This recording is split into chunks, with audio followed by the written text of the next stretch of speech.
This is a Film Stories original podcast. Love this podcast? Support this show through the Acast supporter feature.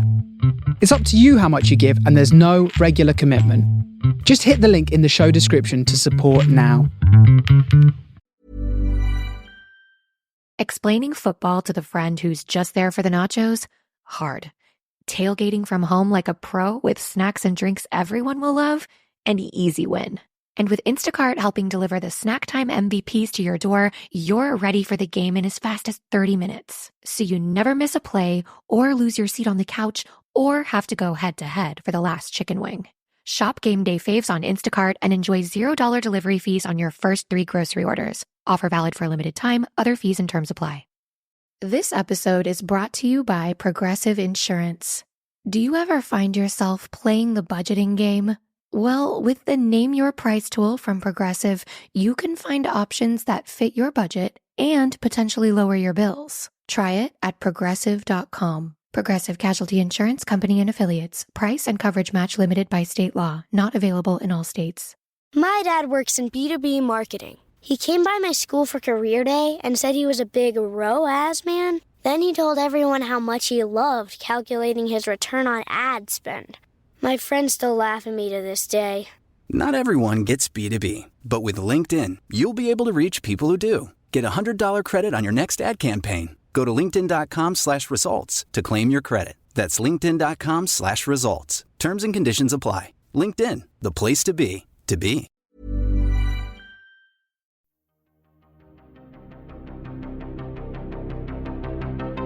This is Writers on Film, the only podcast dedicated to books on cinema.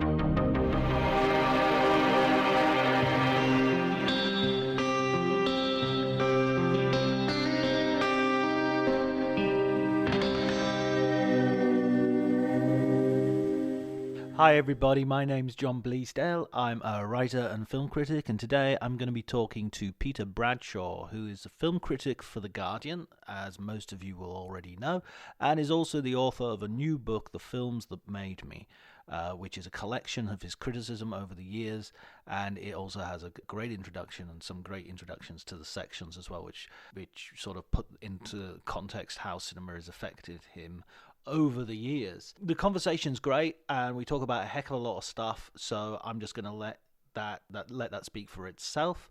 Remember, if you like the episode, please share on the social media. You can follow me on Twitter at Dr. Jonty, DRJONTY. But before you do any of that, just enjoy the conversation.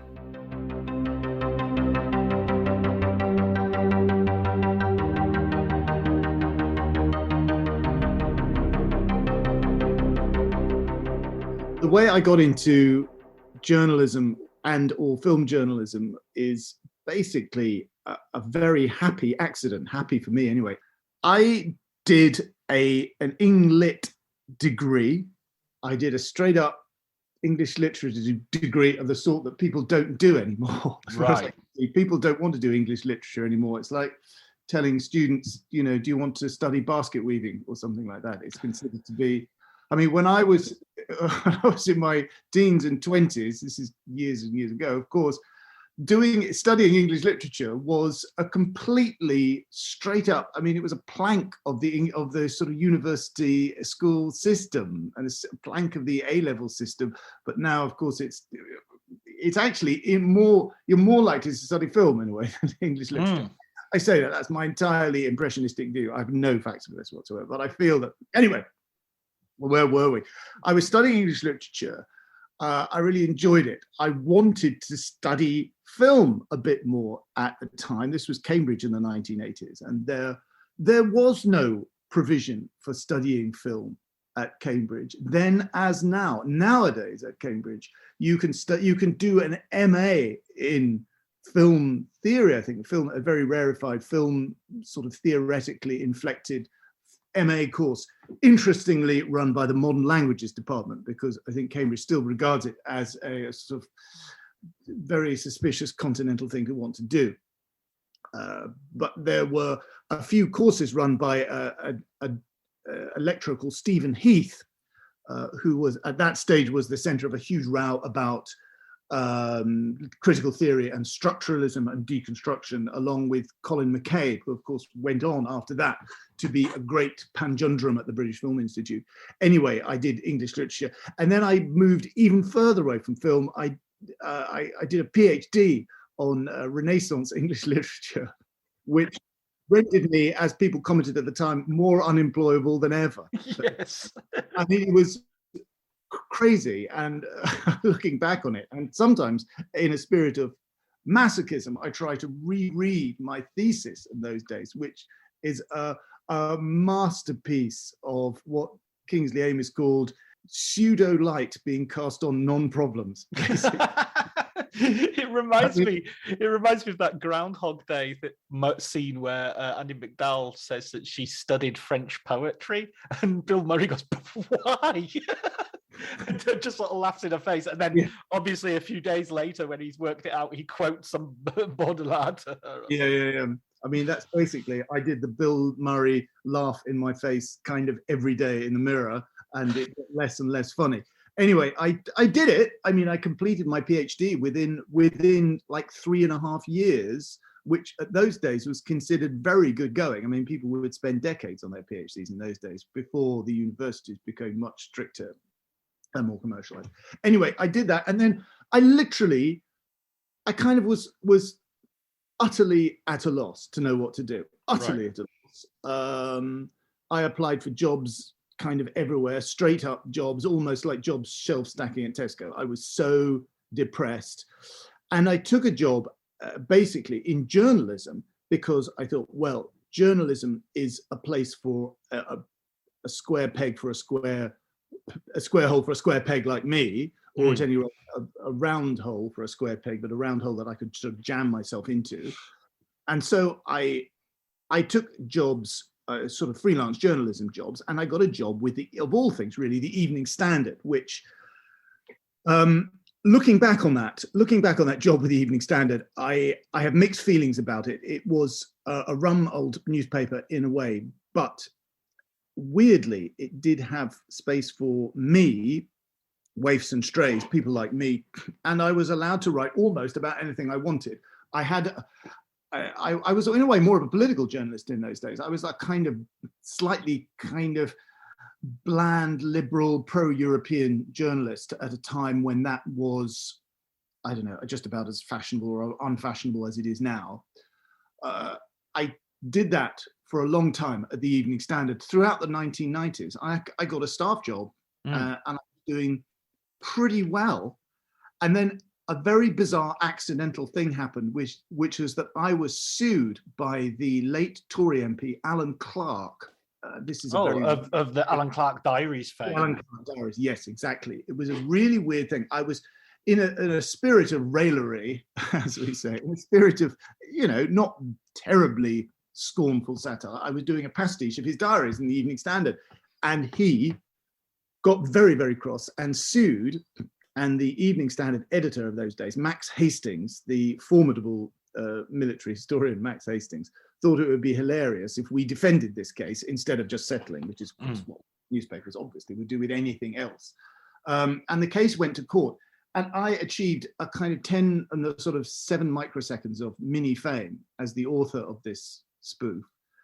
And it amused a couple of people at The Guardian, basically. The people that it amused were Ian Katz, who at those days was a very senior author, a senior editor at The Guardian. Now he's in charge of Channel 4 in the UK, and Alan Rusbridger, who at that stage was the editor. And they were looking for a completely left field new choice to be the film critic after the retirement of the legendary Derek Malcolm. And they just completely reached out to me, and this was a complete leap in the dark on their part, and they completely took a massive gamble, because I'd written a bit about movies, but frankly I hadn't written a huge amount. I'd written this, that, and the other. I'd done a few interviews with actors. I really didn't have that much of a profile writing about, or any sort of a profile writing about cinema, but they reached out to me. Alan, I mean, I'll never forget it. Alan Rusbridger literally cold called me at the office in the Standard And he just said, would you like to be the film critic? And I think he was expecting me to play it very cool and to say, well, I'll have to think about it, blah, blah, blah. But I almost shouted the word yes before he'd finished the word, before he just finished the sentence. And that was it. It was just, I bit his hand off for this amazing opportunity.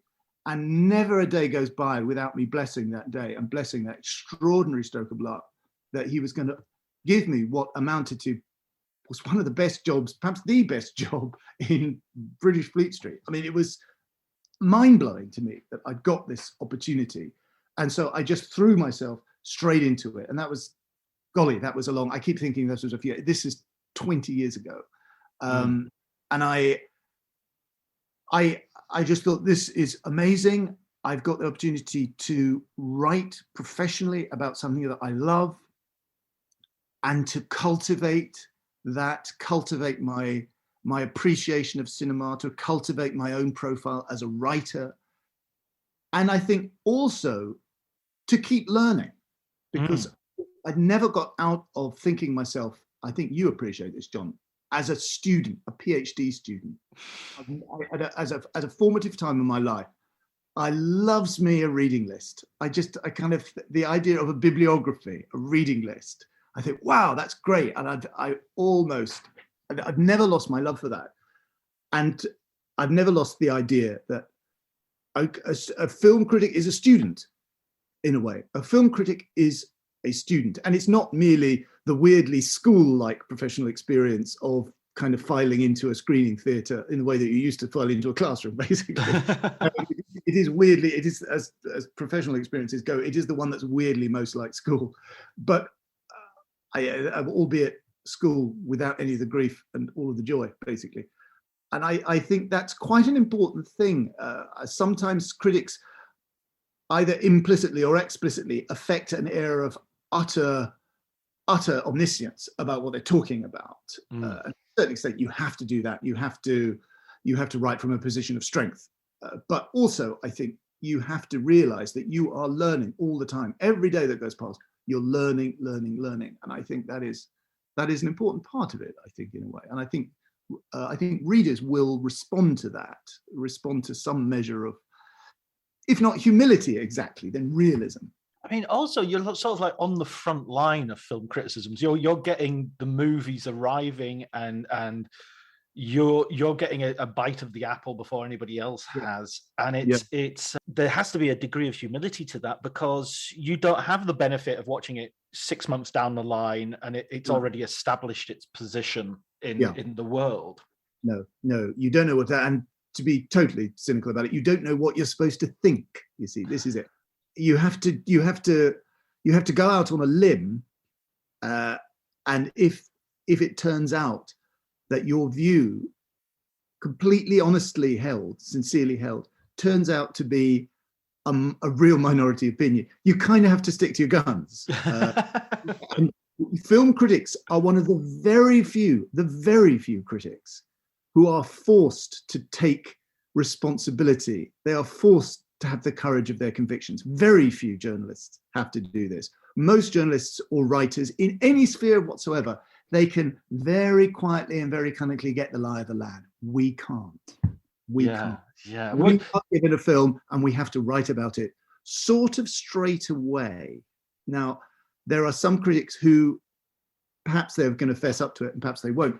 They can sort of leave it a little bit and sort of say, oh yeah, hang on, this seems to be, there's something there that I didn't see at first, some terrible insult, some terrible aspect of something that's problematic, and I don't think I would have seen that at first, but I will write as if of course I've seen it.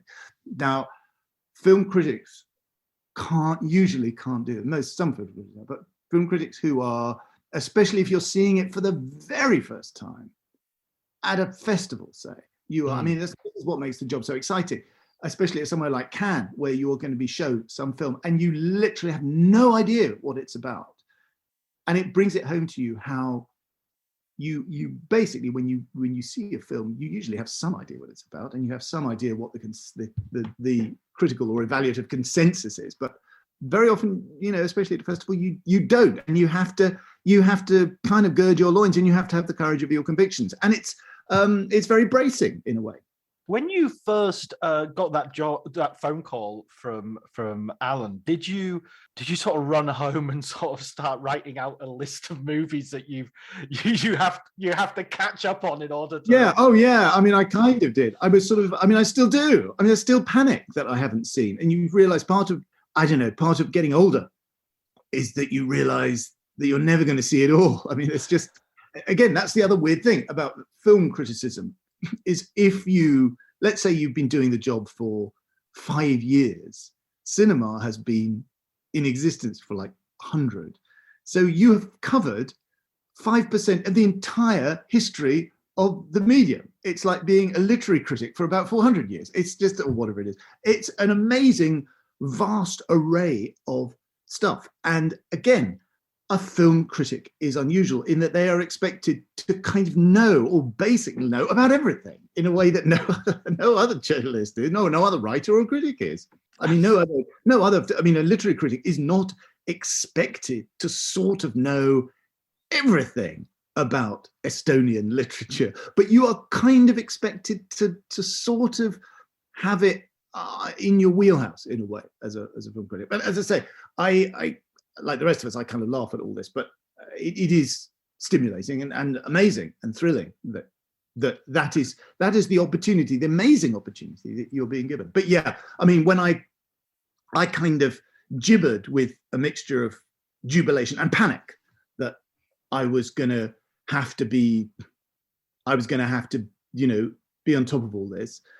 And fortunately for me, it was sort of happening a little bit before the era of social media, when some of my kind of missteps would not be brutally hammered in the way that they would be now. I mean, they were pretty brutally hammered. At the time, there was the Guardian, which was at the forefront of interaction, what used to be known in those days as Web 2.0, of basically the public being allowed to talk back to the journalists.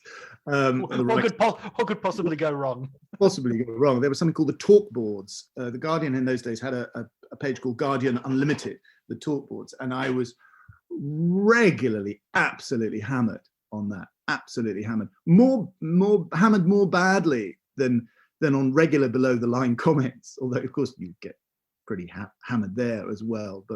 And I think in the years that have gone by since then, I think there's a kind of truce has sort of settled in a way between critics and commentators.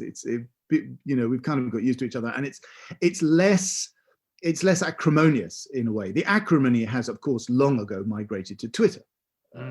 Actual worrying about below the line comments is very passé now. Then the artillery, the warfare, the trench warfare has. Of course, it's very bad taste to talk about these metaphors and just about now, but that has migrated to Twitter. You've called your book "The Movies That Made Me," and the films that made me. Sorry, yes, yeah. An essential difference. Unforgettable title. Yeah.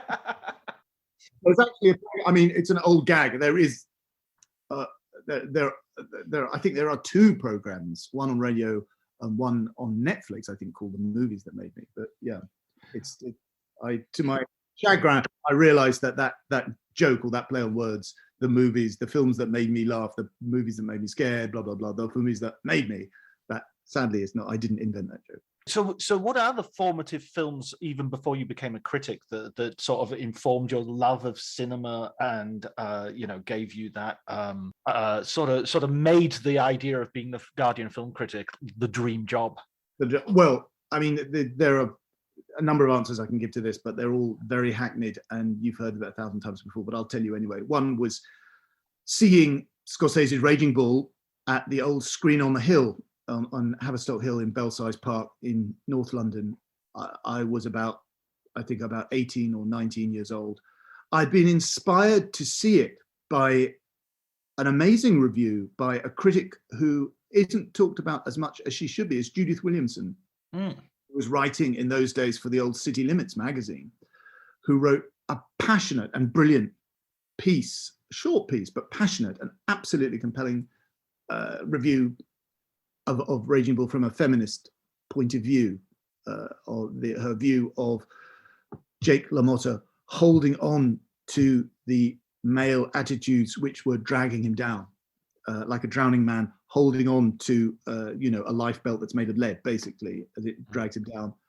I was inspired to see the movie because of that, and I'll never forget how my mind was totally blown, and I'll never forget the way I felt when I kind of staggered back out into the streets afterward, a mixture of being utterly exhausted, physically drained, as if I just played 10 sets of tennis, but also an amazing sense of strength, of as if I'd just taken kind of cocaine or something. I felt as if I could pick up a bus and throw it across Hampstead Heath. I felt like I was sort of the Incredible Hulk. I could do anything. I could wrench a bus stop out of its concrete settings. I felt I could do anything. At the same time, I felt as if I needed to check into hospital and be hospitalized for 2 months. It was amazing to me, absolutely amazing. And I couldn't, if you'd asked me why exactly, why? It's just the profoundly mysterious, almost pageant of events in Jake LaMotta's life, from his youth to his age. And it was the fact that he did not seem to have learned anything. He did not seem to have grown or become that interested, that more morally profound a figure, in a way that we are still encouraged to think has to be the narrative arc of all Hollywood movies. He hadn't really overcome any obstacles. He hadn't surmounted anything. He hadn't really learned anything.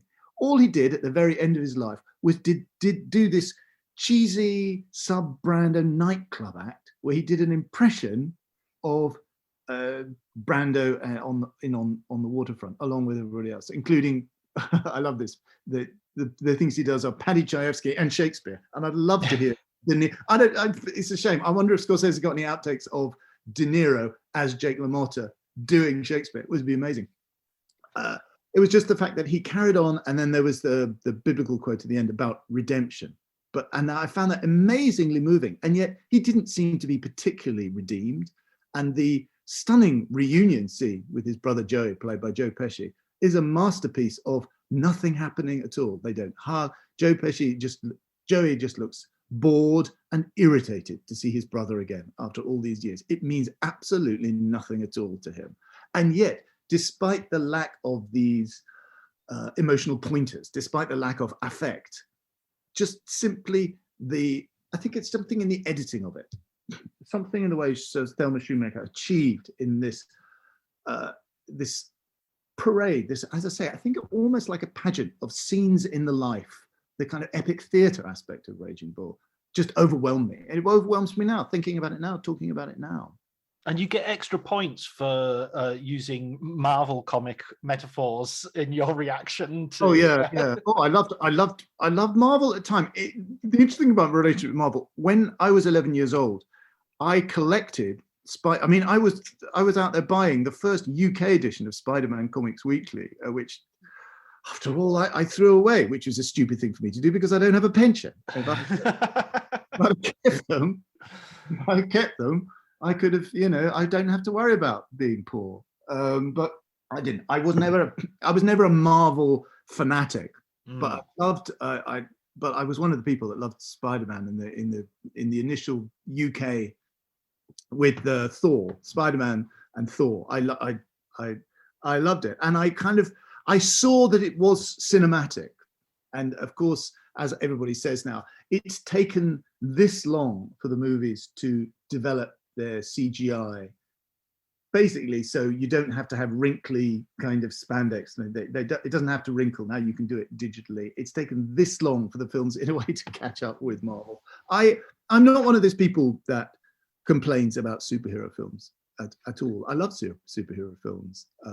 I think they're the westerns of our age. They're as formulaic as this, and you can get bored with that. You can get bored with any other kind of genre. But there were plenty of bad westerns. Yeah, I'm sure. I mean, there were loads of. I mean, westerns. There were. I suppose what we now call landfill westerns. There were just a colossal amount of westerns, and of course on TV. Again, when I was growing up, westerns were a staple of TV show, Western movies and Western TV shows. Yeah, I remember, Bonanza and High Chaparral and all of those. Yeah, all those things. Yes, exactly. What they meant to us kids growing up in the British home counties, God only knows.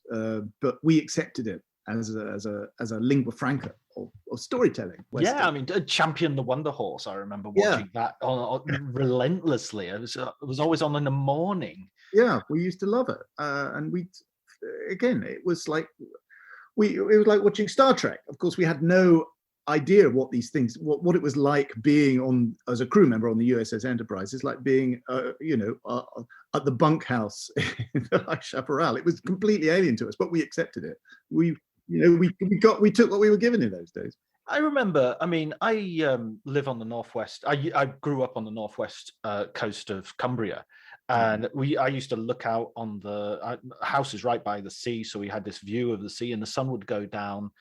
And the Isle of had wonderful sunsets, and the Isle of Man would stand out against the setting sun, and it was absolutely gorgeous.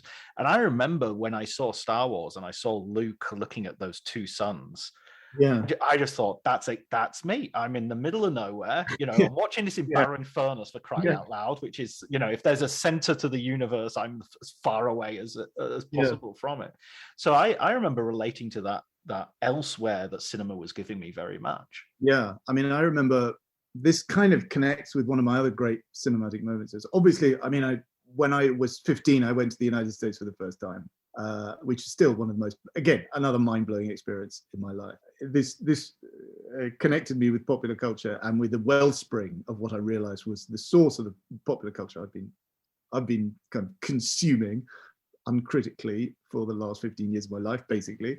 One of the most amazing experiences, and it's still incredible. It's still gastronomically, it's still the most incredible experience of my life. It's going to a proper burger joint for the first time, because before that, in the UK, there was something called the Wimpy Bar, where you were served a sort of burger made of creosote on a plate that you had to eat with a knife and fork. It was terrible.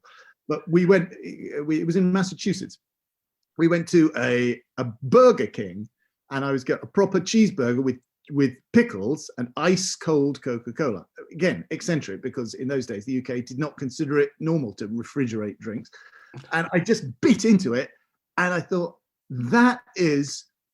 I was just being taken up to a new level of what you're supposed to feel like when you eat something, basically. I mean, I've been to loads of posh restaurants since then, but I don't think I've ever experienced since then the kind of quantum leap of enjoyment as I had then. The other thing, I don't know quite how I've got onto this track, but the other thing was, for the first time, I saw Star Wars, and I was extremely pleased with myself because I was seeing Star Wars before any of my friends, because in the summer of '77, it hadn't come out in the UK yet. Right, yeah. I was seeing it with my American cousins, and I just thought it was mind-blowing.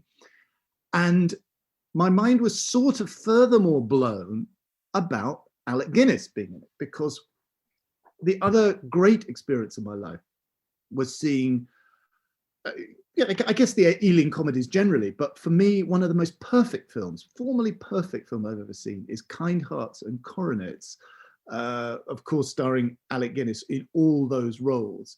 And it sort of did my head in that I knew that Alec Guinness was 40 years younger in that film. But of course, he was playing an array of characters who were sort of the same age as Ben Kenobi. And I thought, my God, Ben Kenobi is like another character that he's playing from Kind Hearts and Coronets, another mysterious old character with fathomless wisdom and strategic depth. Amazingly, he's like another character that he's playing. Maybe there is another Alec Guinness who in fact does not look young or old, but is a kind of creature from another planet impersonating all these characters. Amazing. And I still think that Kind Hearts and Coronets is a beautiful film. It's a perfect film. It's one of these movies in the British film industry where everything comes together, particularly the fusion of tragedy and seriousness and suspense thrillers with comedy. And sometimes I feel, even with the great Ealing comedies, that the comedy aspect of it is a little bit knockabout for me.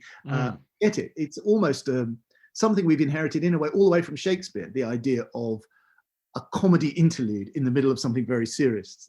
That's something we've inherited over something from 400 years ago. And I think it fuses most perfectly in Robert Hamer's Kind Hearts and Coronets. It's a lovely film, but as I say, that's in a way one of my key cinematic experiences as a teenager is seeing Star Wars and realizing that, is it really true that Ben Kenobi is in this film? Maybe he is the lost member of the Gascoigne family, the most extraordinary member of the Gascoigne family, was withheld from us for 30 years, and now he is here. Amazing. 1977. I saw it in England. It was I'm guessing that it was the first film I ever saw at the cinema, because I can't believe I would have been taken to see anything before that. I certainly don't have any memory of anything before that. But because there was only Star Wars, you know, there wasn't Star Wars 2 yet for a few years. It wasn't even on television. I found that anybody who was related to Star Wars, I would watch this. You know, I would like, oh, Tinker Tailor Soldier Spy, that's got, you know, Ben Kenobi in it, so I've got to watch that. Yeah. And I've got to watch, you know, all those sort of quite terrible Harrison Ford films like Hanover Square and Force 10 from Navarone and all these. Yeah. So by association, you would watch all around it. Yeah, I mean, I still, every time I watch Apocalypse Now, I think, oh my God, Harrison Ford is in this. I forgot that. I can watch it over and over again on a sort of Groundhog Day, thinking, fuck, isn't that Harrison Ford? Yes. Yes, you've now thought that to yourself about 8 times. That's Harrison Ford is in that. Is he in that? Oh, Christ, he is. Yeah, I mean, I love those. I love those interviews, those Parkinson interviews where Alec Guinness talks about the fact that he just talks about, I don't know, this silly little film. But I made it. He always talks about, I love that it's one of the very few actors who talks about how much money he made out of it. He had to kind of bully George Lucas into giving him whatever it was, 1% of the gross, or 2%, or 5%, whatever it was. I think the story was he gave him a percentage, and then he forgot about it, didn't he? Or sort of played it down. No, he apparently he sent him a message saying, "Oh, it's really done a lot better than I thought it would. You know, it looks quite good." And he sort of said, "I'll give you another percentage point," and that for Guinness that meant like he was financially secure for the rest of his life. You know? I think he earned about £250,000 a year until that moment, to the end of his life. Just that he could have retired just on the Star Wars money, but he actually worked quite hard. But yes, again, it's in a way it took a sort of Englishman who was simultaneously very worldly about this sort of thing, but also very naive in the way that he was at the very last. No Hollywood actor would talk in those terms. Certainly not even not a Brit. You'd have to. The nearest thing you've ever come to is someone like Rupert Everett or Hugh Grant, people who are people who have a kind of streak of not caring, and that's the way what Alec Guinness sort of had, in the way that he thought in his heart, he thought this Hollywood nonsense, not really what he was, but he was, you know, he did it with, you know, good grace, and he thought it was very amusing, but it wouldn't have surprised him to hear that Star Wars had done very badly and just vanished, but it wouldn't have surprised him or interested him in the slightest. I mean, in a way, I'm reminded of, I think, Maggie Smith, she periodically asks what she thinks of Downton Abbey, and she just says, I don't know, I've never seen it. She literally just said like that, yes, I've never seen it, I've got a box set somewhere, I must get around to it. I saw Ray Fiennes. I'm not sure if they're showing this in England, but I saw it in Italy that they were showing a trailer for The Kingsman, and it had like almost like making of footage at the trailer where they're going, oh yes, Matthew Vaughan's vision is unique and it's a very exciting story. But I keep remembering being interviewed for the Harry Potter films and talking about Voldemort and saying, I haven't got a clue what this is. I just wave my hand around occasionally to say the line. There are very few actors in a way who are sort of detached enough. In a way, it has to be the Brits, because they know they're being hired anyway for sort of what they are. But there's a younger generation, I think, in a way, of people almost sort of traumatized by the fact that they can't say out loud what they think, especially people who've been in superhero films. And people like, I suspect, Andrew Garfield, I think only now is coming to terms with the fact that, oh my God, he had to do this. It was like working for a factory. We don't particularly feel sorry for Andrew Garfield, who made a fortune for being Spider-Man, but there are sort of road of actors who you forget, in a way, you can't say out loud what you think, particularly when you're working for a corporate machine. Well, there seems to be a narrative around the whole film, that, you know, it's not just playing the role, you're doing the publicity, you're doing the junkets, and you're sort of creating. I was struck by well, just to stay on Garfield for a moment, during the run up to Tick Boom. Yeah, I think, I keep calling it TikTok Boom, and that would be a stupid title, whereas Tick Tick Boom is a perfect title. It was all this stuff about honoring the real life person who the film is based on, Jonathan Larson, yeah. And it was there was just an element that was so it felt like another part of his performance. I mean, I'm sure it was sincere and everything, but it just felt so sort of curated and you know. I think so. I think you have to sell the public the entire package. They have to buy into the whole thing. And I think what's required of the actor is, in a way, is that absolute commitment in that they are selling you their own not merely the technique or the accomplishment of your impersonation of a particular character. I mean, I think interviews with stars have evolved away from that. There was a time when, 20, 30 years ago, an interview with an actor would spend more time talking about their lives and their technique and their thing, all the other things that they were doing. And now I suspect it's more about how utterly they identify with their character. They kind of have to provide a kind of what amounts to an outtake as their character in the EPK, the electronic. We, I mean, as journalists, we kind of go along with this. We behave as if we are interviewing somebody who is their representative on earth, in a way. Christ's representative on earth, like a priest. That's another sort of bizarre thing that happens in interviews. And sometimes it snaps. Sometimes what happens is that interviews go on all day, every day, and the actors have to maximize their time with interviewers, and they do interviews all day from 8 a.m. till whatever it's 10 p.m. at night. They forget who it is they're talking to. They forget what it is they've said. And sometimes, in a way, just not out of diva-ish scorn or petulance, just in a way that they just can't keep up the strenuous job. They snap and say what's actually happening in their head. And what's happening when someone like Daniel Craig sort of says, "Oh Christ, I can't do this anymore. I don't want to do this anymore." That's what he means. He almost doesn't mean I don't like James Bond anymore. He means I don't want to do this 25 hours a day job of pretending to be. And someone like Liam Neeson, who in a way, kind of talking in his sleep, started telling how he went looking for black people to beat up. It was utterly bizarre. In a way, I think he was forgiven for that because he wasn't caught out in racism. He sort of said it. He kind of presented it, and people were so embarrassed for him in a way. I mean, they were shocked and appalled, and they sort of knew what he meant, what he was sort of trying to say, but it was so bizarre. And it was a function of this interview corporate publicity machine that film journalism is a part of these days. I remember John Barnes sort of praising him for coming out with it and saying, because a guy in the 70s and 80s was racist. That's not, that's not shocking. No, I mean, he meant to. Liam Neeson he meant to say was, "Isn't that bizarre? Isn't it crazy that I thought that?" And yet he was saying that he actually did it. I'm not sure that I believe it, actually, to be honest. I'm not sure that he really did it, but it was very bizarre. It was, as I say, it was a function of the exhausting film journalism hype, PR, military industrial complex. And it wasn't a fact. It wasn't a piece of information that had been elicited by journalism in the normal sense. In a way, it was a kind of glitch in the matrix. It was a breakdown where they just couldn't keep doing it anymore, and just said some silly thing that had occurred to them.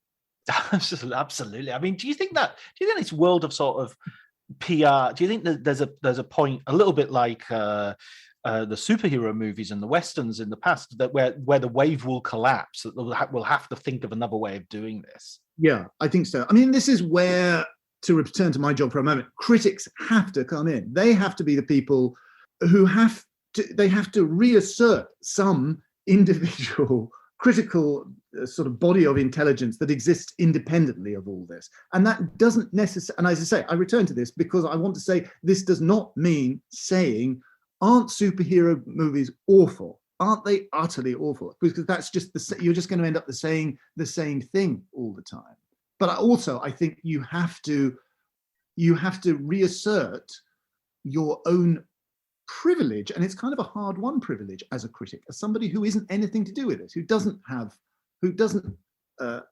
to deal with PR people in a way.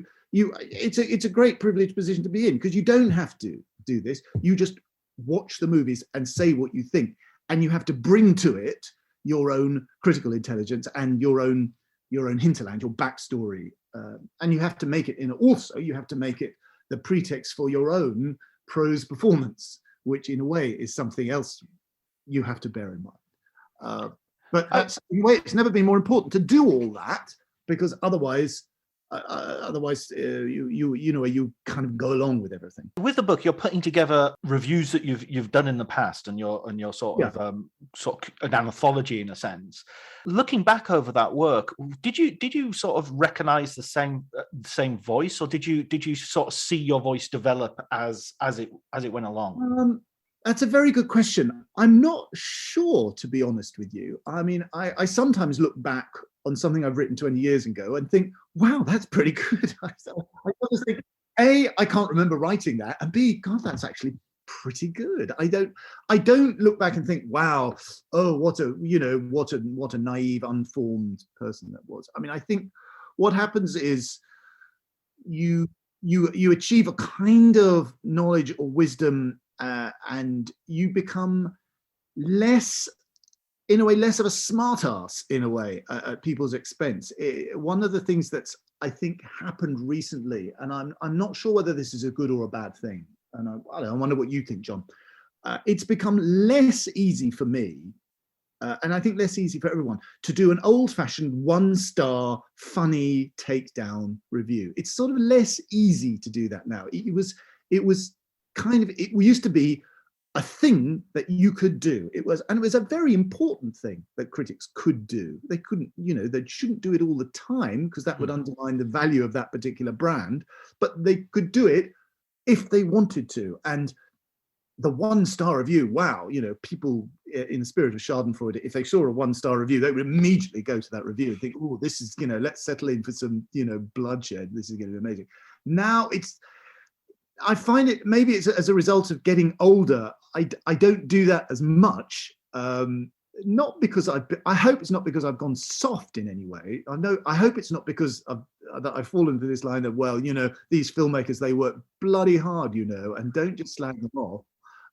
Because I think it doesn't matter how hard they worked, really. If they've worked hard or didn't work at all, if the end result is a good movie or a bad movie, that's... I always think of it as a pilot. I always think if the pilot crashes a plane as soon as after takeoff, I don't care that I couldn't even get it off the ground. It's like, that pilot has worked bloody hard, Yeah, his takeoffs were perfect. It's bloody good. Just, and he's had a very hard time emotionally before he fucking crashed it. Yeah, exactly. It sort of doesn't matter what happens behind the scenes. It doesn't matter. And yet so much of film journalism is concerned with thinking that it does matter.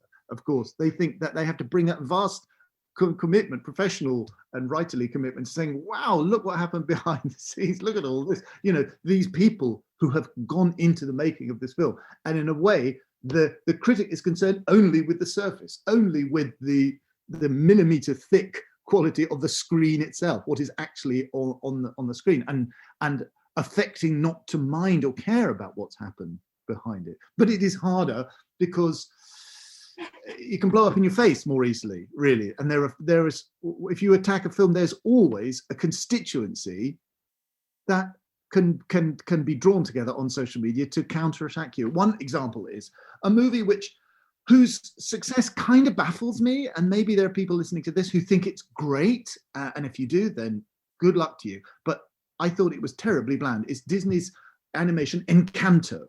Now, I sat through this. I thought it was as if it had been written by committee. It seemed bizarrely strained.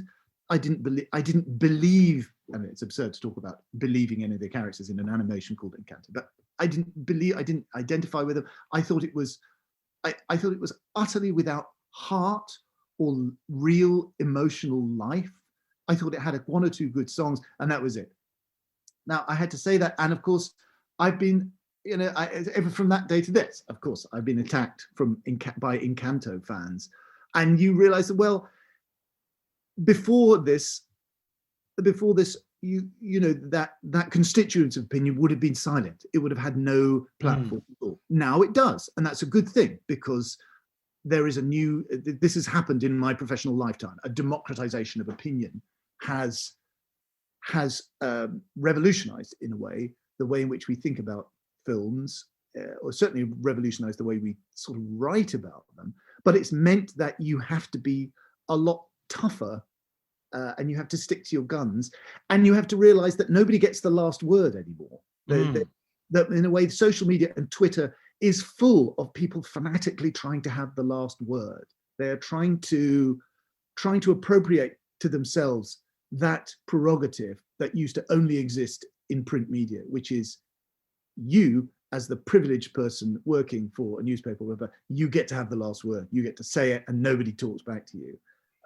Now, a lot of the neurosis on social media is people wanting to win, wanting definitively and resoundingly to win the argument. How dare you not love something that I love? How dare you love something that I hate? Yeah. That's it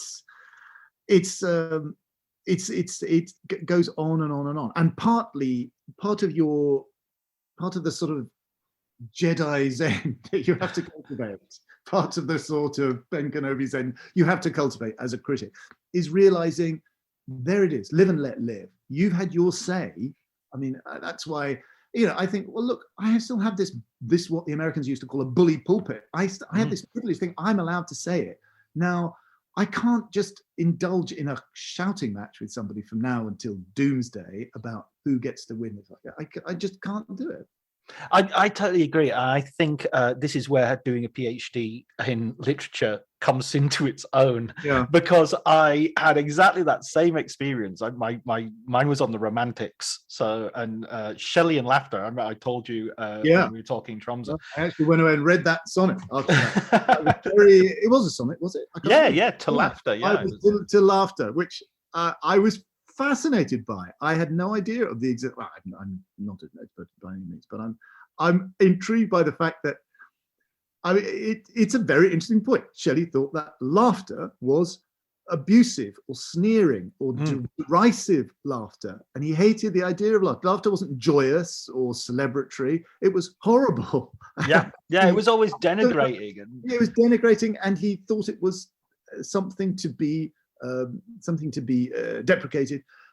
And there is, I think it has something to say about our culture, in a way, the idea of what laughter is. But the thing that sort of connects to what you were saying earlier about how criticism has democratized and everything, is that when I was doing my PhD, I had very similar experiences of going to parties and things and talking to people, and people saying, "Why are you doing that? What possible utility does this have?" And they were very exercised because I was getting money from the British Academy in order to do it. I was being paid to do it, and so and yet it was a great training in really pretending to care about something that ultimately isn't of any sort of, and that, as a critic, I write my 1-star reviews and my 5-star reviews, and those are the two types of reviews you have to convince people you utterly care about it. Yeah. But when for me, in the ultimate scheme of things, I kind of don't mind if your 5-star and my 1-star swap places. I mean, I'd love to love everything. I'd absolutely love to do that, but it just doesn't happen, and I have to be sort of honest with that. And the hardest reviews to write are actually the 3 and the 3 and the 4 stars.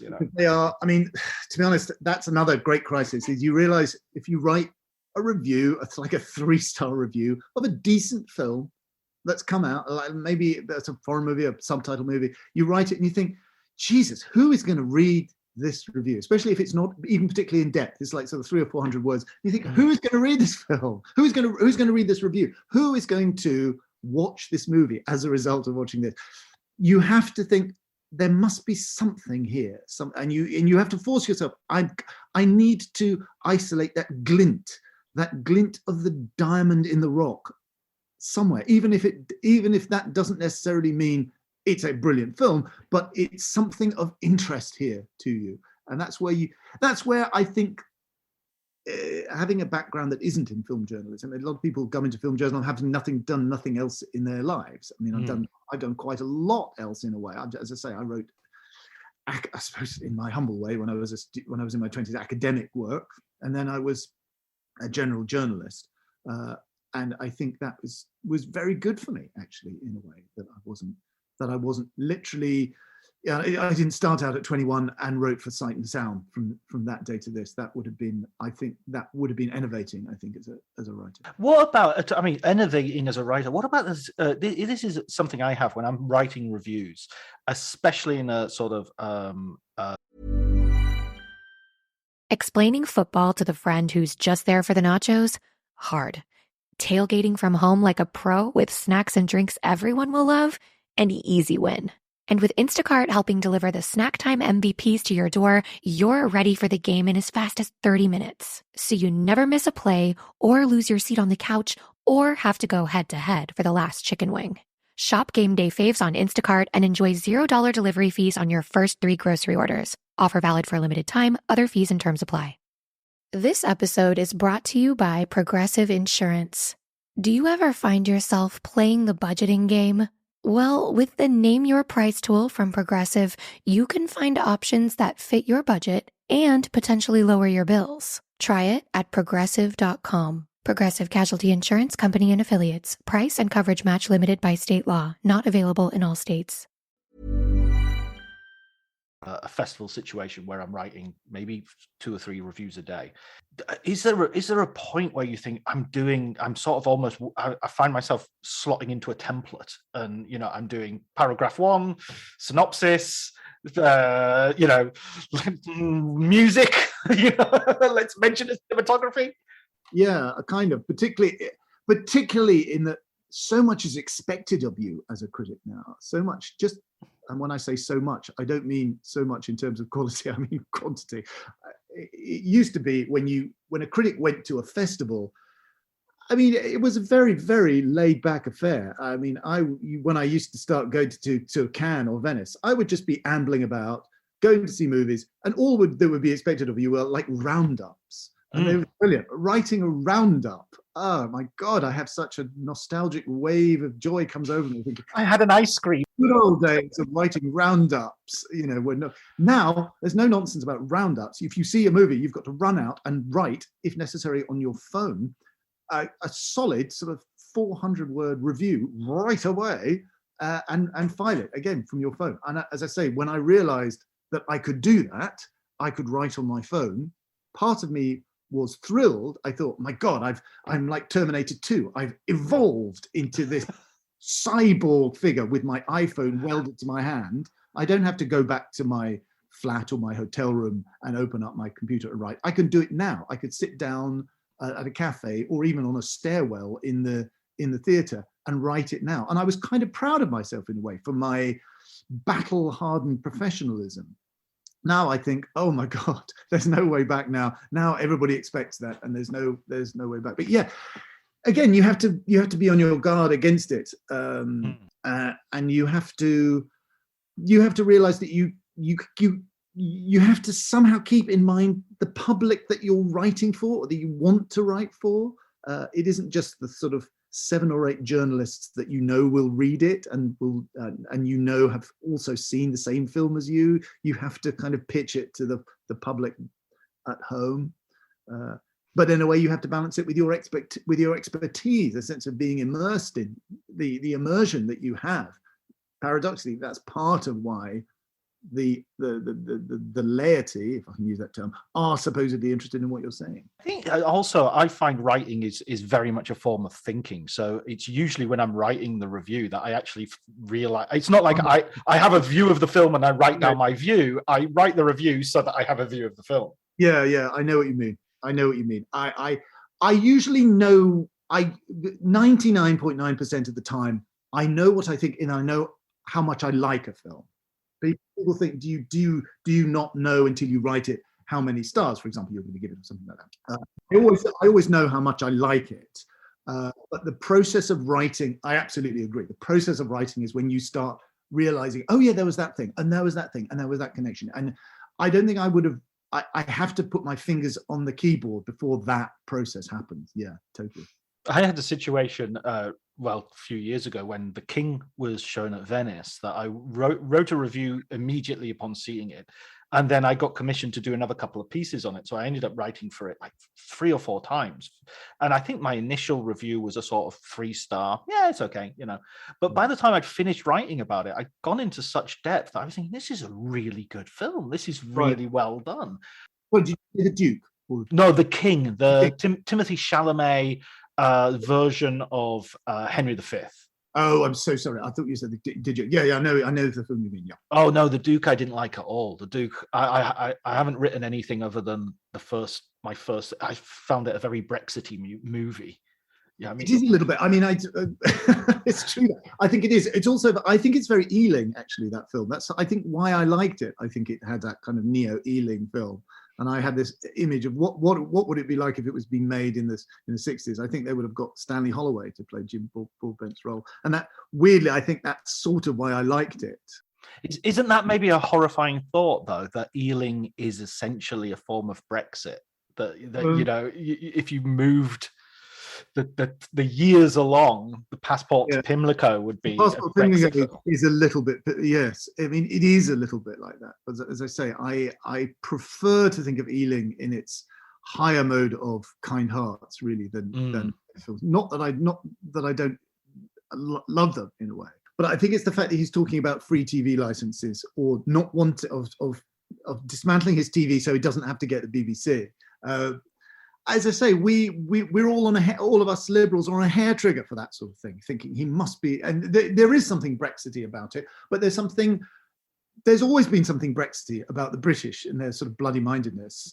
I mean, there was 51%. Yeah, there was something. I mean, I've said this before. There was something Brexity about rejecting Winston Churchill in 1945. I think there was something Brexity about that kind of cussedness and said, no, fuck you. I don't like you anymore. Because I want to wipe the smile off your face. I think it's partly that as well. Yeah, stick that in your cigar and smoke it. Yeah. I think that's what it is as well. I mean, that's partly what it's about. But yes, I don't know quite how we've got onto the Duke. But yes, there is. I actually said this in my piece. There is something Brexity about it, undoubtedly. But it's a kind of instant Brexit in that the Brexit that we now know has been controlled and directed by precisely those elitist forces that the Brexit movement affects to be opposed to. That, at any rate, Kempton Bunton's Brexitiness was at least his own invention. At least it was a genuine kind of dissent. Yeah, it's kind of Kaiser Soze, the whole, down with the elites, said the elites. Well, it is sort of a down with the elites. You could get away with stealing. I think you could get away with more in those days. And it's just typified by the fact that you could actually walk into a National Gallery and steal a painting, and also legally get away with it as well. What about when this is something that I think you sort of bring up as well in the book of when you're looking back on things, are there any times where your judgment has you look at it and you think, no, I totally got the wrong end of the stick there? Oh yeah. Yeah, many times. I would say a number of times. I would say definitely I definitely got it wrong, and this is a sort of silly film in a way to invoke, but I think it's interesting, is The Devil Wears Prada. When I thought The Devil Wears Prada at first, I was very sneery and sort of, what a load of rubbish. Actually, The Devil Wears Prada is a really good film. It is a really well-made, well-acted, good-natured, watchable, excellent movie. I find myself straining for words like popcorn movie or entertaining movie, but that's the kind of condescension in a way. It's a very good film. And I think I was too toffee-nosed to really appreciate that. The other film that I'm sorry to say, I think I played a rather unfortunate role in its denigration was Jane Campion's In the Cut, which I kind of put a downer on that film at the time.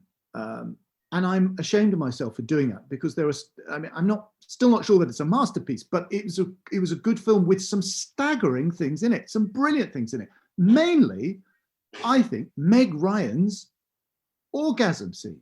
Looking back on that, I thought, what amazing, thrilling audacity for Meg Ryan to sort of to grab hold of what people know about her, which is her famous fake orgasm scene, and to do a real one. I mean, that's brilliant. It's audacious. It's thrilling. It's to take that and shove it in your face. Now, I'm doing it for real. You know I'm faking it, but I'm supposedly doing it for real. Of course, you know about my famous fake one from When Harry Met Sally. Now I'm doing it for real. And what have you got to say about that? And what I should have said about that was, my God, Meg Ryan, brilliant. Fucking brilliant. Good on you. This is amazing. What a fascinating kind of situationist event you have made out of cinema. Instead, I'm sorry to say it, I was at the notorious critic screening where I think there were two people in the audience, me and Michael Parkinson. Now, I walked out of the film. I didn't know what to say. I caught Michael Parkinson's eye and I said, well, I'm not sure about that, or something like that. Some pathetic, wanky thing for me to say. And he kind of nodded to me and in his sort of gruff way, went, no, I'm not sure about it either.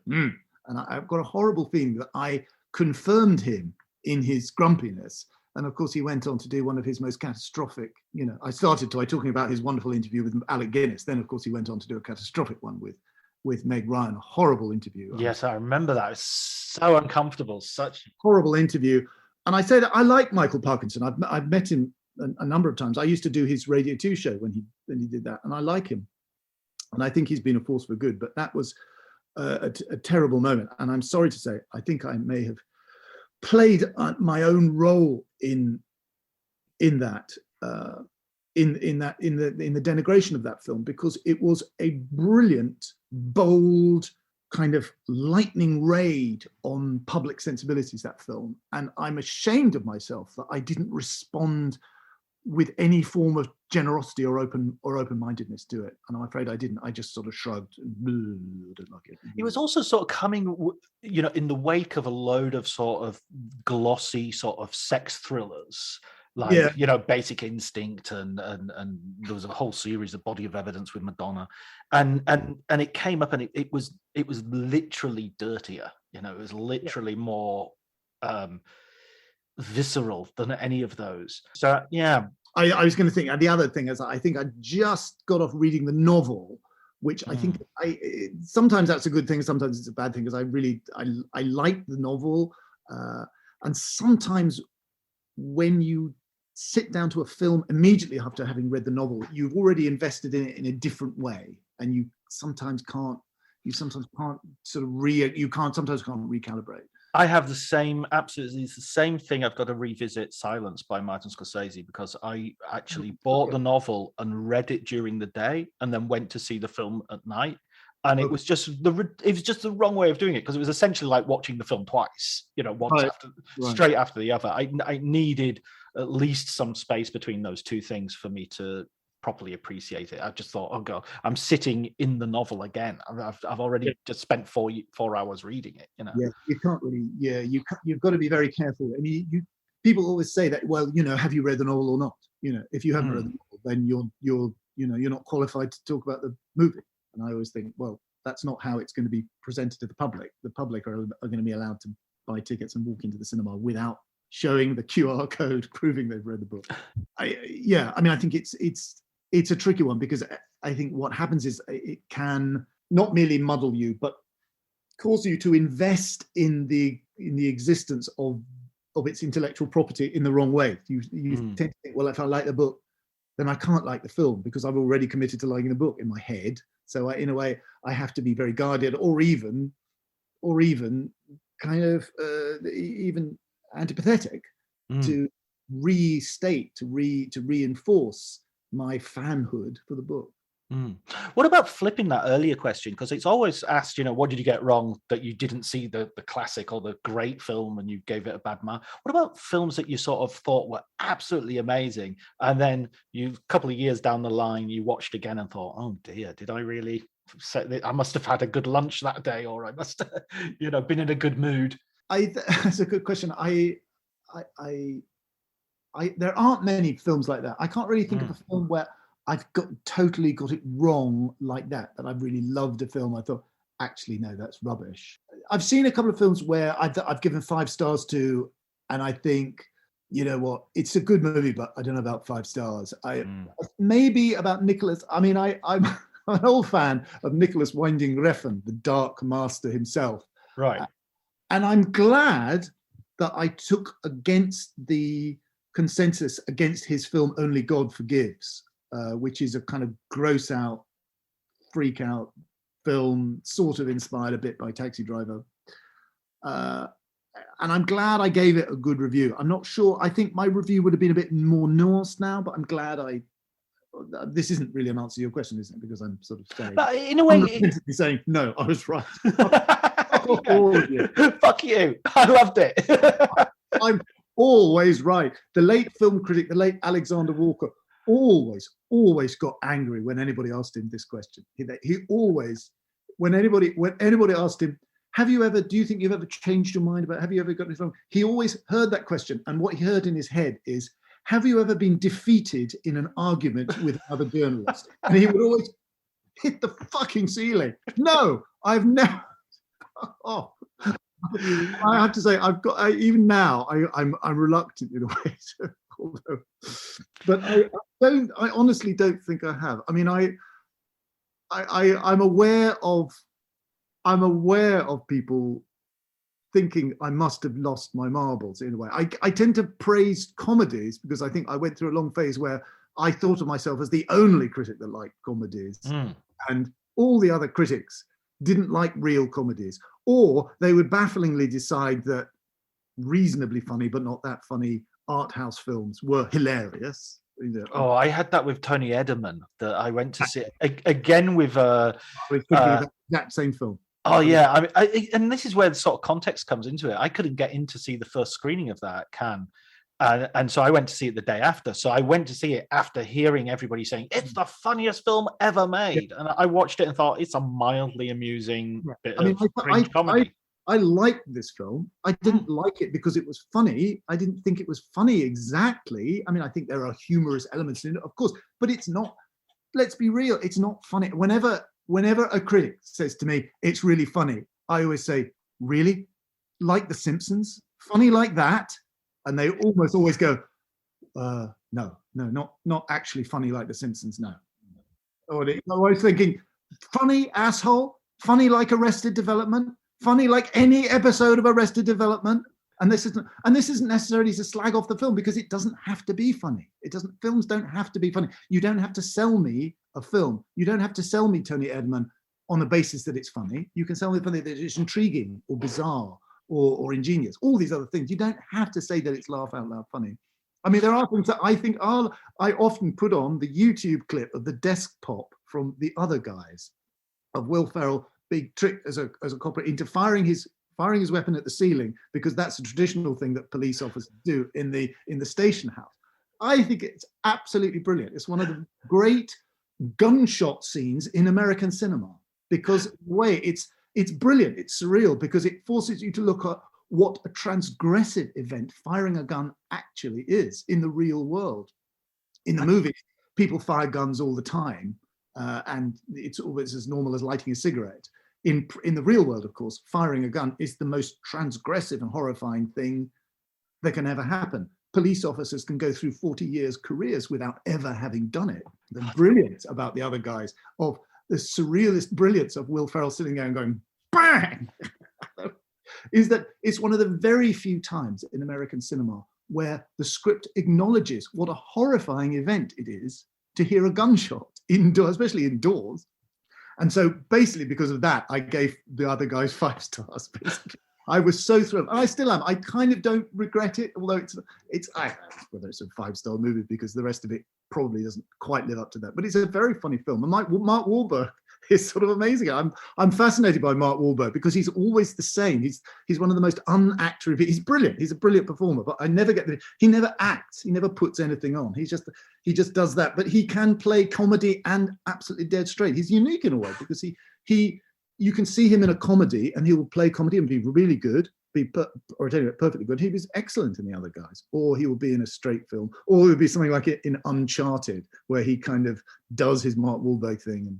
In The Departed, he was very good as well. He was, yes, that's true. But that's kind of a comedy role. He's just turns up and swears at everybody. I love the other guys. I think the whisper fight in the funeral. Yeah, that's just so funny.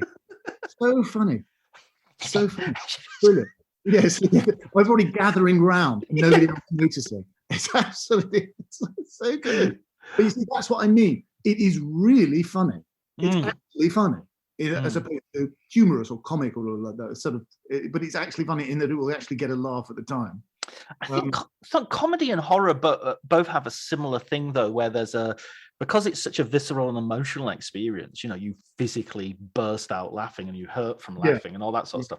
And it's also something that you could just chop off at the knees by saying, I didn't laugh once. And it's so vulnerable and fragile comedy. And the same with horror, you could just say, well, I didn't find it scary. And that's it. The raison d'etre is dead, Yeah. I mean, it's one of those things, sometimes horror, I sometimes not sure how to gauge my reaction to other people's praise of a horror film, particularly real horror fans. Sometimes horror fans will, something like Fright Fest, something like that, a film that's gone down really well. People coming out of the screening aren't pale and in a state of shock. They're not saying, Christ, I was horrified by that film. They say, they're almost as if they've seen a comedy. They've seen a great comedy. And it's sort of the same response. And it's weird because very often with horror, actually, it's very rare to be horrified exactly. I mean, I have been horrified quite rarely by cinema. I have been horrified, but not in a way by horror films. I've been horrified by something like Threads about a nuclear war. Oh, God. There's a film that made me. See, there is a film. It's not a horror film, exactly as you understand it, but it is genuinely horrifying. Whereas the number of times I've been genuinely horrified by a film, even with, I mean, it's closer to say you're terrified than horrified in a way. But yeah, I mean, it's something like it's a great. I've been sort of scared or unnerved by films. It's closer to say you were just it's tilted you 1 millimeter. In a way, that's all you can expect from a film if it genuinely has an effect on you. It genuinely has I don't need it to freak me out. I don't need it to blow my head off, but I certainly need it to have an effect on me. I think I watched the recent remake of Texas Chainsaw Massacre, and Texas Chainsaw Massacre is one of the original is one of the films that I've terrified me when I watched it, and I still get terrified watching it. But the remake, it reminds me of that thing you just said about Fright Fest, is it feels like an action movie where they just dress up in horror stuff in order to, there's a number of kills and there's set pieces, but it doesn't have anything like the effect the original had on them. And I think it's almost that they don't expect it to or want it to, and that there's quite a substantial fan base that doesn't necessarily need that. They don't want to be surprised. It's like the Scream franchise. It's a sort of nod and a wink, and we all know why we like it. I think sometimes I really want something else from it. I mean, I got it. I would say I got it from Get Out, Jordan Peele's Get Out, in the way that I would call it perhaps more of a scary movie than a horror film. I don't know if there's any gradations there, but I genuinely was unnerved by it. And I think it's a movie that genuinely wanted to upset you in a way that some horror movies, even quite extreme horror movies, don't want to upset the apple cart that much. Yeah, no, absolutely. Listen, Peter, I want to have a recommended book. So obviously your book is recommended. We're recommending it. But what about a film book that you would recommend that you've read? Oh my God. If I'd have known that you were going to ask this, I would have prepared myself much more carefully. I'm going to look at my... Peter is now perusing his bookshelf. I want to talk about...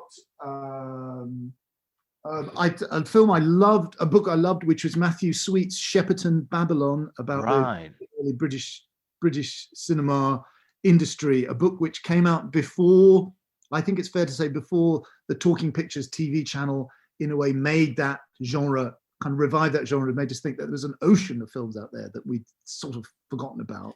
And I think that's an absolutely terrific book. I still love Jonathan Rosenbaum's Movie Wars about what constitutes movie history. I think he's a brilliant. Let me see if I can find them. Hang on, sorry, I'm running away to find these books. Movie Wars by Jonathan Rosenbaum, absolutely brilliant.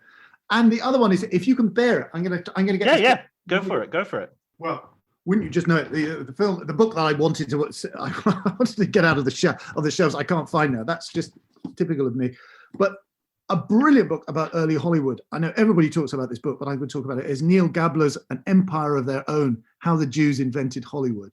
Right. It is an amazing book because it talks about the kind of year zero of Hollywood. It's as gripping as a thriller, and it also brings you back to these words that you use all the time: 20th Century Fox, Warner Brothers, Paramount, all these words that have just, or Disney, all these words at Columbia, all these words that, you know, you forget. It's like walking down the street and seeing Specsavers, Greggs, Marks and Spencer. These are the words that we've kind of grown up with. And yet they were real people. Amazing, you know, MGM. Gosh, what did that? Louis B. Mayer, Sam Goldwyn, Harry Cohn. All these amazing figures, these incredible figures who invented something out of nothing. And because nobody realized how big of a deal it was going to be, they were allowed to get away with it and had it their own way for such a long time. And it's like those names are part of the landscape. I mean, literally, when you see the Warner Brothers, it's sort of painted on the big water tank. Yeah, and it's almost a kind of it's a gobsmacked to realize, do you know there were actually Warner brothers. They were actually brothers. There was more than one. There was more than one. They were like real people that owned the studio. Do you know that? And they kind of invented a particular type of film, and that was our idea. Amazing, yeah, amazing. You mentioned right at the towards the beginning of the conversation a woman who wrote for City Lights. City Limits, yeah, Judith Williamson. Now that's another. I loved her book. It's been reprinted, but I think not as good as the original first edition. It's called Decoding Advertisements by Judith Williamson. I recently have bought that book. It's been republished. It's not a bad edition, but the plates, that is to say, the reproductions of the advertisements themselves, isn't as good as I remembered it. But it is a brilliant book, and it's the first time I was ever aware of something that was called media studies. Was this book where basically Judith Williamson laid out a series of ads, the kind of ads that you'd see in the Sunday Times magazine in the sort of 1970s, ads for cars or ads for cigarettes or something like that, and literally deconstructed them in the most user-friendly way to show this is how this advertisement is trying to mess with your head. And it is absolutely brilliant. It's a brilliant book. She's absolutely brilliant. Well, were there any? Well, obviously there were critics that you read, prior to yourself becoming a critic, that sort of influenced you, or that had you kind of thought, well, I not necessarily I want to do that style or anything, but I want to have that effect on people. I want to have the effect that they had on me. Well, I mean, they are the same old names that I remember when I was growing up. Julie Burchill, who is an incredibly discredited figure nowadays, right or wrongly, but back in the day, in the 70s and 80s, Julie Burchill was where it was happening, and she's still. I mean, we could reread something by Julie Burchill and realize there's somebody who wanted to shake things up, who wanted to insult you and wind you up, and realize and make you think you're not here just to be soothed, you're here to be freaked out and sort of irritated and upset. Clive James, obviously everybody says the same thing. The Clive James, the TV columns from the Observer, brilliant, absolutely brilliant. And one of the great, I think, underrated classics of English literature is his sort of semi-fictionalized autobiography, Unreliable Memoirs, which is a masterpiece. It's an absolute masterpiece. It's absolutely superb. Yeah. And the writer who I later on, I think, hero worshipped and loved as I don't think I've ever loved any writer is Christopher Hitchens, who I met and knew a little bit back in the day. I knew him a little bit. I knew him and his wife a little bit. Again, there's a writer who is magnificent in their absolute commitment. And partly it's the sheer output, it's extraordinary volume of stuff that they were writing. But also, I think he's a writer who, perhaps uniquely among writers, was never content just to be in the stands looking on. It was as if he was taking part in almost everything he wrote. He was meeting, confronting these people, as it were, politicians or writers, or these great A-list figures, and confronting them on equal terms. And I loved Hitchens. I loved him as a writer and a polemicist. I mean, he's inspiring. You read something by Hitchens and you want to be like him. I mean, there's a whole generation of us who wanted to be like Hitchens, and we never could. But we certainly and more productively wanted to raise our game, raise it to 200%, 300% over and over again. I would say Hitchens, Christopher Hitchens, and his book. Well, almost any of his collection journalism is worth reading. And his book about the Anglo-American special relationship of 30 years ago. I forget what it's called. Where is it? Sorry, I just ran away to another part of my route to look at it. It's called Blood, Class and Nostalgia. All right. And it is really neglected, that book now. It's 30 years old, that book, but it's one of his most brilliant books. And if you're interested in the special relationship and whatever that means, that's an absolute must. I'm halfway through Martin Amos's Inside Story, which has Hitchens on the cover as not a fan. Yeah. I went through the thing about Martin Amos. I went through what we all went through with Martin Amos, or at least all men went through with Martin Amos. Women are, for understandable reasons, kind of alienated, I think, from Martin Amos, and I it's only now that I've understood why. I love Martin Amos. I mean, I read Money when it came out, his kind of great magnum opus. I thought it was great, and I watched in a way like Woody Allen. He seemed to go off the boil almost at the same time, and we all went off the boil as well. We all sort of stopped loving Martin Amos, and in a way he was a part of an era when literature and literary fiction was more of a big deal in Britain than it is now. You know, a new novel by Martin Amos, or a review of a novel by Martin Amos, or something that he'd written was more of a big deal.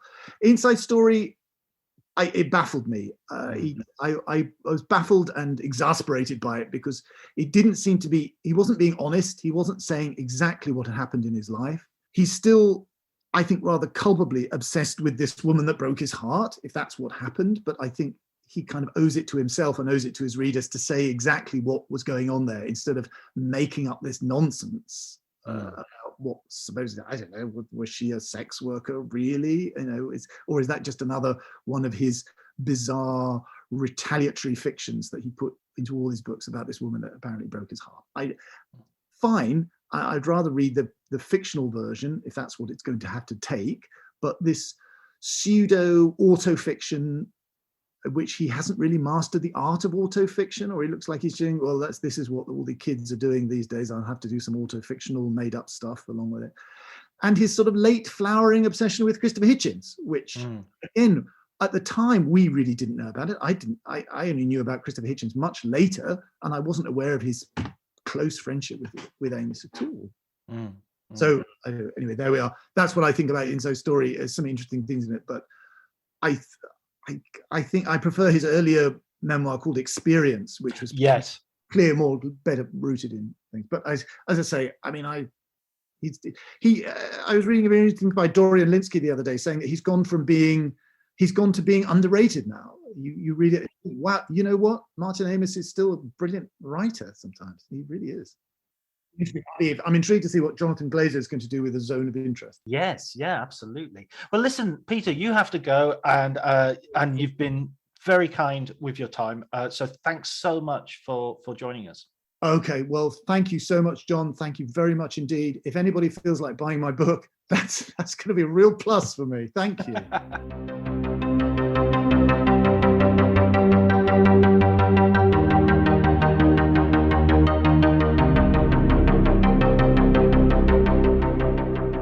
So that was my conversation with Peter Bradshaw. I hope you enjoyed it. I certainly did. I think we had a really good chat, and we certainly went through a lot of subjects, and a lot of different films came up. There are some sort of films that keep coming up, maybe like almost like keystone films.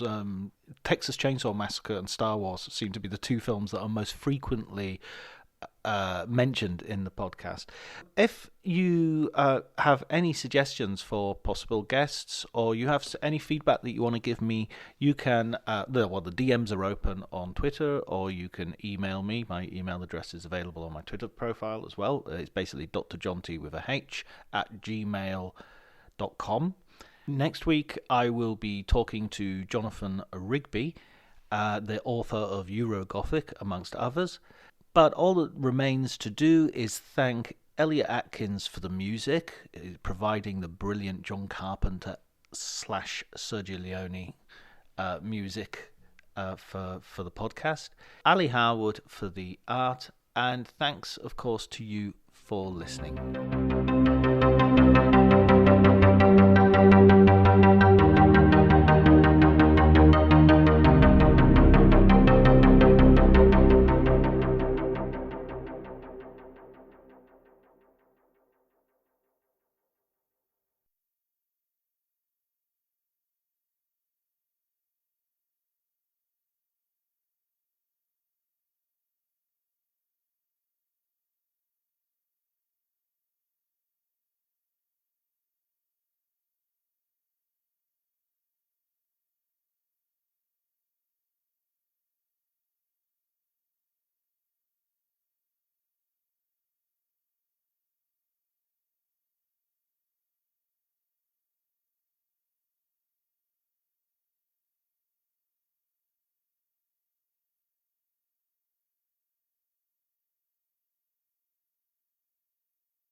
Cue the fireplace and your favorite fall movie. There's nothing better than a cozy evening at home with a glass of First Leaf wine.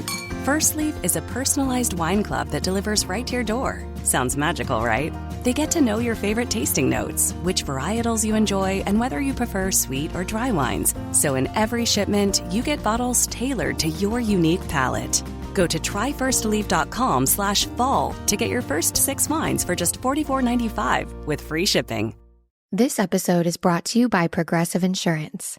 You chose to hit play on this podcast today. Smart choice. Make another smart choice with Auto Quote Explorer to compare rates from multiple car insurance companies all at once.